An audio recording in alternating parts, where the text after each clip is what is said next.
When you think about it, getting ready for this year, most of us, although you may have had the inside otherwise, but most of us didn't think that he was well enough to come back and play. He hasn't missed a beat.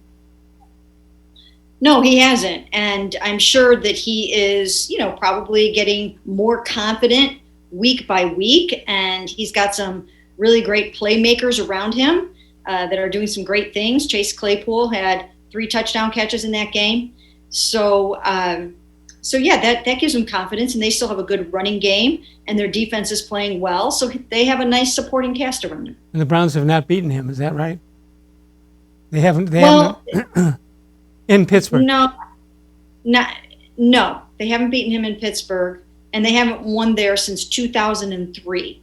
So it's been a nice long time since they have defeated them in Pittsburgh.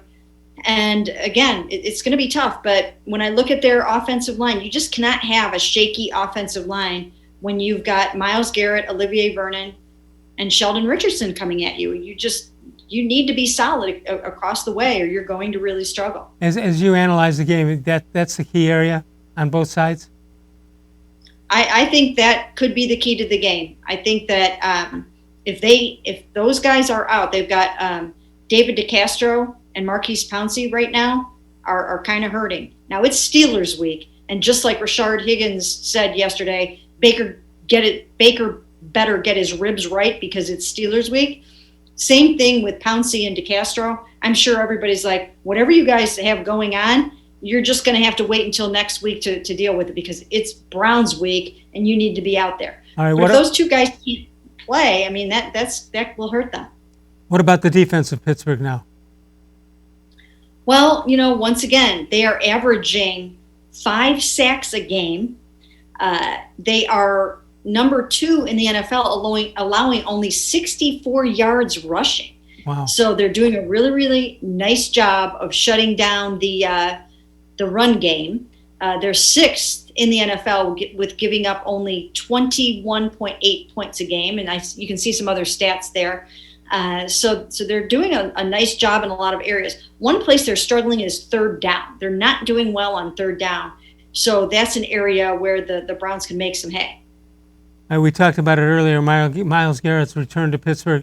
You don't see it as big a deal as some people are trying to make it out to be. No, I mean, I do think it's a big deal. I think it's a huge deal. And I think as the week goes on, we'll write more about it and talk more about it and hear more about it. But I think it's less of a deal. And even Myles talked to me about this when I interviewed him one-on-one last month, is that it's just so different if there's not 70,000 screaming fans and people waving towels at him and signs all over the place. 6,000 fans, they just aren't going to be able to make that same kind of an impact on him. Mary Kay, you've been following the Browns for so long now. Do you feel I don't want to say part of the team, but when you have a big game like this, you feel it, don't you? You feel it. It'll be different because the press box isn't a regular situation, but it emanates itself all the way out, doesn't it, to you people who cover the game? Yeah, it's a big game for everybody. It's a big game to cover. I mean, it definitely, you feel it. You feel Steelers week. You feel the magnitude of what's going on here. It happens, every Zoom call, every interview that you get on, just people talk about how big this is. Mike Tomlin today, he really captured it very well, just saying, this is the AFC North. This is a huge battle. They're 4-1. We're 4-0. This is what you live for in the NFL. So I think everybody feels that this game can loom large as they move through the rest of the season. I mean, it could come back to this. The Browns could say, hey, that helped make or break us.